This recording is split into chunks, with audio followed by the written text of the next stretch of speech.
What's up guys, my name is Ace, and yesterday after my video talking about a few of the little changes and some of the content we can see in the beta for Black Ops Cold War, there was a huge blog post that actually went over a ton of changes that they've made since the alpha, and we'll be seeing this going into the beta. Now I know by the time this video comes out, the beta will already be live for early access on PS4, but at the time of recording this video, it's not live yet for me, so I haven't actually seen these changes implemented yet.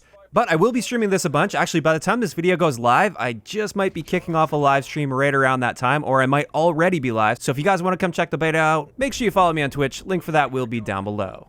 But in today's video, we're just going to be going over the big list of patch notes that they gave us, and this was a very long list, so let's just hop right into it. And the first thing they mentioned here is movement. They've actually done a lot of work with the movement systems.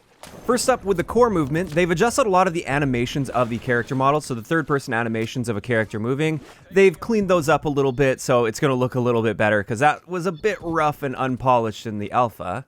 Also, they slightly increased the acceleration you get when moving from a standstill. So from the sounds of it, things are going to feel a lot more responsive when it comes to the movement, from going from a standstill to just starting to move. Then when it comes to sprinting, they've reduced or removed a lot of the sprint penalties that were in place for the alpha, so there were several situations where you wouldn't be at full sprint speed for whatever reason. That has been reduced, so that should feel a lot more consistent. They've also increased the amount of time it takes to ramp down from going from maximum sprint speed to minimum sprint speed, so it's just going to be a bit of a smoother transition. I hope this has no impact on sprint out time or anything, but from the sounds of it, it seems unrelated to that. Then they made a slight adjustment to the camera bob, like the head bobbing effect while sprinting. And this is something that a lot of people were mentioning in the alpha. I personally didn't notice it all that much, but there were a lot of complaints out there about the head bobbing, so it looks like they've smoothed that out a little bit, which is great. And they also disabled the field of view increase while sprinting, and I think this is a good thing as well. When you have that field of view increase, it kind of feels like it locks you in place a little bit. It feels a little strange and awkward, and it can also be a little hard on the eyes if you're constantly going from like not sprinting to sprinting and you're constantly making that transition.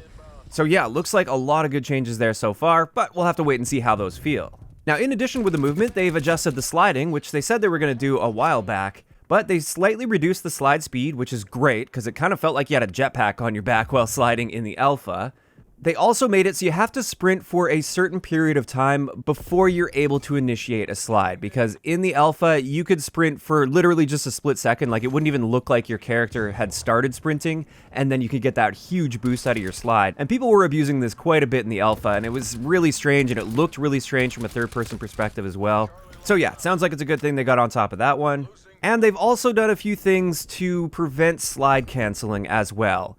Now, when it comes to slide canceling, somebody's always going to find another way, but Treyarch has acknowledged that and said that they'll continue to monitor this and investigate any future slide cancel exploits, which is awesome to see. It really seems like they're actually in touch with a lot of the complaints in the community, and so far for movement, at least on paper, things are looking pretty good here. Next up, there's been some weapon tuning and gunsmith changes that we're going to be seeing. First up, they have a more detailed breakdown of stats for each one of the attachments in the game, which is awesome. They've also changed the UI a little bit when it comes to the gunsmith, just to make things a little more user-friendly. Then, from the sounds of it, they've completely reworked the recoil system. In the alpha, it seemed like they were using a Black Ops 4 style of recoil system, which isn't terrible or anything, but Modern Warfare did take things to the next level when it comes to recoil. And it looks like they've made those adjustments to recoil as well as the firing animations to hopefully better match what we saw in Modern Warfare. I think that might change some opinions from a lot of the Modern Warfare players that were saying that it looks and feels different and they don't like that. So I'm actually really excited to see how this ends up looking. They did say that they are going to do even another pass on this before the full build of the game, so this is great. Then after that, for aiming down sight, apparently they've added a new ADS weapon rendering technology for a more realistic ADS perspective, which sounds pretty fancy, and I'm looking forward to seeing if this is actually a really noticeable thing, but I'm quite excited to see what this actually means for the gameplay. On top of that though, for the aim down sight, they've smoothed out all of the ADS in and out transitions. So when you aim down sight, in the alpha, sometimes it was a little choppy or jarring. It sounds like they've smoothed that out a little bit. As long as they didn't slow the aim down sight times down significantly to do that, I think this sounds amazing. Now, when it comes to weapon tuning, they didn't go into great detail with every single one of the weapons, but they just mentioned that they did nerf down some of the weapons that were overperforming, and they bumped up some of the ones that were underperforming. So one of the examples they gave is for the AK-74U, they've increased the recoil as well as the aim down sight time to help keep that in check. Then with the LMGs, they've increased their ammo capacity, which is awesome because it really didn't feel like there was a point in using LMGs in the alpha because it was basically just like a slower, clunkier assault rifle with just slightly larger magazine capacity, but not really that much larger, and it just didn't really seem worth using. So that's awesome. Those are just the two that they listed, but there were more on top of that as well. Additionally, they did a full tuning pass for the attachment balance, so a bunch of the attachments we had access to in the alpha, a lot of those will have changed going into the beta. And then let's get into sniper rifles. They've done some interesting things with sniper rifles. If you guys remember, in the alpha, they had purposely over-tuned sniper rifles to be too powerful because it wasn't going to be crossplay, and they wanted to see how it handled just in the hands of PS4 players. And with this, we didn't have aim assist in the alpha, and the aimed out sight times were extremely fast, there was no flinch, and it turns out, according to their data, they were significantly overperforming in small maps, and therefore they've made some adjustments. Now, the first adjustment they've made is they added aim assist to sniper rifles if you're using a controller now. And when I first saw this, I was like, oh no, they made sniper rifles more powerful, but that's the only real sort of buff they gave the sniper rifles. Everything else seems to have been a nerf. So they've added more glint to the scopes. So in the alpha, for instance, it seemed really inconsistent whether or not you'd even see any scope glint. And if you did, it was super small. It was nowhere near like Modern Warfare. Seems like they've bumped that up, so it's going to be a bit easier to spot a sniper that's just hard scoping a lane, for instance. Then they've made some adjustment to precision aiming adjustments to help the sniping experience feel more fluid, which sounds nice. They've adjusted the aim down sight times on sniper rifles, and this I think is the key to the balance here, especially with adding aim assist now. I'm a little bit concerned about the sniper balance. I hope they've nerfed the aim down sight time enough to the point where things feel a little bit more balanced, especially with the slower time to kill of Cold War. I don't want snipers to be unusable, but I do want to see some proper balance with them, especially now that they have aim assist for controller players. On top of this, they have reduced the areas at which you're able to get a one-hit kill with some of the sniper rifles, so you're going to have to be a little bit more precise and aim a little bit higher up on the body. So yeah, when it comes to the sniper balance and these changes they've made, this is something I really want to keep a close eye on throughout the beta. I'm interested to see where they lie now in the meta versus regular guns. But finally, for these Gunsmith sort of changes, they did slightly reduce the fuse time on the frag grenade for the beta, which is good. I think in the alpha, it did feel like you had to cook a grenade for quite a long time, so I think this is a good change from the sounds of it. Moving on, let's get into visibility, and this was a huge concern in the alpha. This was one of the top complaints in the community. They said they've made several graphical improvements, and they've also made some adjustment in some low visibility areas, like on the Miami map, for instance. They've made it so it's going to be much easier to spot enemy players on that dark Miami map. On top of this, they've straight up improved graphical fidelity and performance across the board, which was the big thing I was asking for, because it seemed like they were really scaling back the resolution and the draw distances were really short, and it just really didn't look like a polished AAA game by any means. So I'm excited to see the improvements they've made in this area. Hopefully it's a big leap from what we saw in the alpha. Next up, audio. They did a lot of work to the audio here, so we're just gonna kind of blast through a bunch of these. They added a lot more bass and punch to all of the weapon sounds, which is great. Treyarch guns don't tend to have a lot of bass to them, and Cold War was no exception. They did kind of sound a little bit ridiculous. They didn't really sound like real guns at all. Then they added 3 presets to the audio settings: Treyarch Mix, which was available in the alpha, I believe, but also bass boost and high boost. After that, they actually went into individual weapons and redesigned several weapon audio layers and just tightened things up a little bit and improved them. And on top of this, they polished the reverb audio across all maps, which is great. I didn't even think there was much for reverb audio while playing the alpha. It's not something I really noticed. So that's going to be like when you fire a gun, you can hear the reflection of that sound off of a wall, for instance. And if it's done right, you can actually kind of gauge the distance between you and that wall just based off of sound alone. After this, though, the more important part of the audio tweaking, footsteps. They've made a lot of adjustments to footsteps. They've now made it so crouch walking is nearly silent. Basically, the enemy player will only hear you if you're crouch walking if you get extremely close to them, which is great. And that's with or without the ninja perk, I should add. Then, I think the thing I'm most excited for in all of these patch notes, Ninja got a big buff. They said they've now reduced the volume for core movements like sprinting, jogging, and walking by about 50% from where we saw in the alpha. So in general, we're going to be about 50% quieter than we were in the alpha while using Ninja, and this is awesome. That was one of my bigger complaints with the alpha is even when I was using Ninja, I was often being heard before I approached my target, and it kind of felt like the perk wasn't really doing anything for me, so this is great news in my opinion. And then also they said aim down sight walking will provide a significant stealth advantage while using Ninja. I hope this means that you're literally dead silent. I'm totally fine with you making some sound if you're sprinting with Ninja, but if you actively are trying to make yourself as quiet as possible and you're using the perk to quiet your footsteps and you're also taking the precaution of aim down sight walking so you're not moving too fast, I think you should be 100% dead silent at that point. But that's it for footstep sound. Really excited to see how that tuning went. Next, they adjusted the hit marker audio a little bit, so they added new sounds for fatal and non-fatal hit markers, which I'm really excited to hear what this sounds like. That's actually a huge part of like the dopamine release you get, is that little sound cue when you kill somebody on the fatal hit marker, and I hope they did a good job with that one. And then they've also made some adjustments to the Scorestreak audio. So they just polished it for several Scorestreaks, they said. They also reduced the volume of that spy plane ping. If you guys called in a lot of spy planes throughout the alpha, you probably are still hearing this in your head right now, where every time it swept, you would get all these ping sounds, and it was quite loud in comparison to the other audio.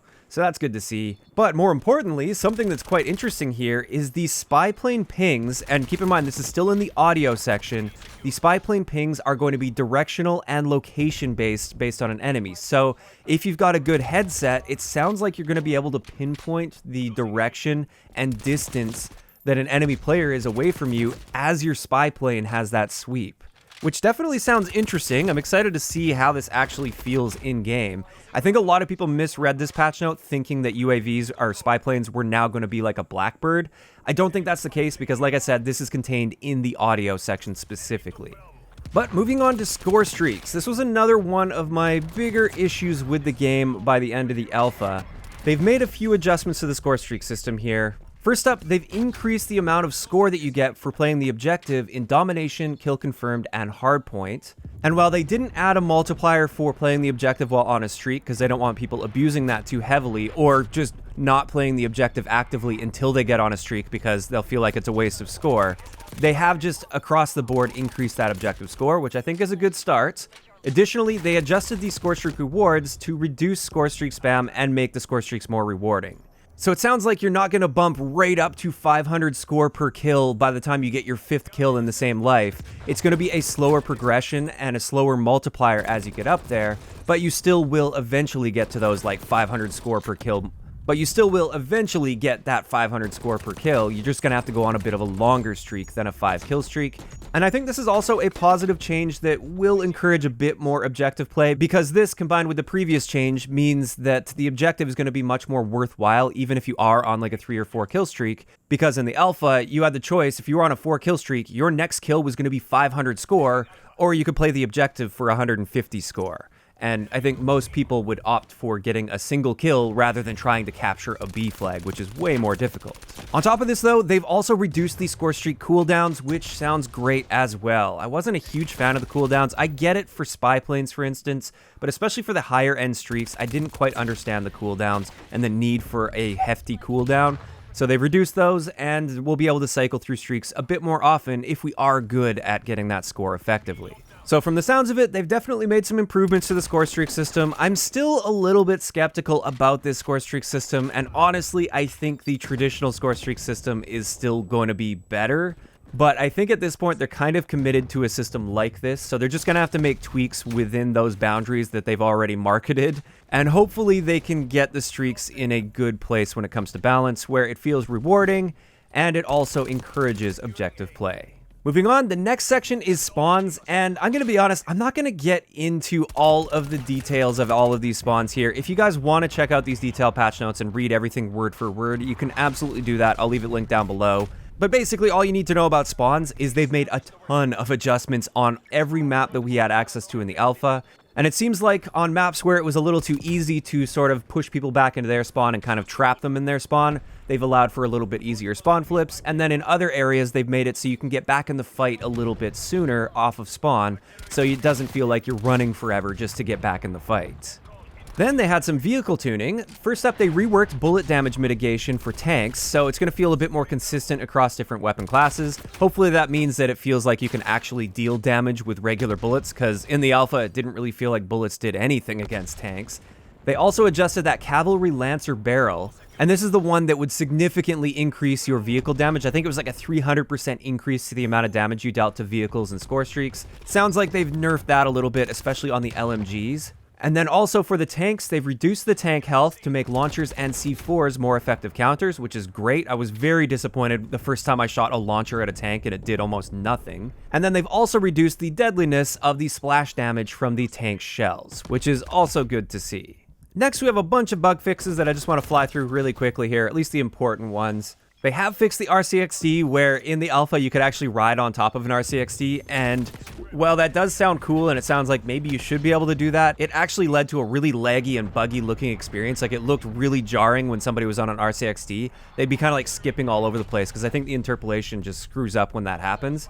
So they did nerf that. You can no longer ride the RCXD. They've also just fixed a bunch of like little bugs that you may or may not have noticed, like when you jump on a Sea-Doo, for instance, on Armada, sometimes it would launch those into the air or something like that. So just little bugs like that.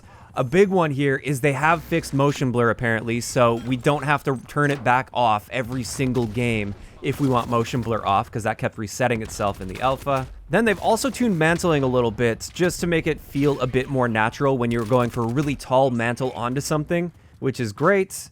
And they also fixed that little window in Moscow where you could slide through that window. In some cases, people were getting stuck in that window. They have fixed that apparently as well. Now, as for additional features and stuff, this is all stuff I mentioned in yesterday's video, so I'm just going to kind of fly through it. There will be a full ping system, just like Warzone, for all multiplayer modes, which I'm interested to see how this one works out. I'm a little nervous that people are going to be trolly with it. Then we have an FOV slider on all platforms, which is a first for Call of Duty, and I'm very excited to see this. We've got a bunch of settings to fully customize your heads-up display.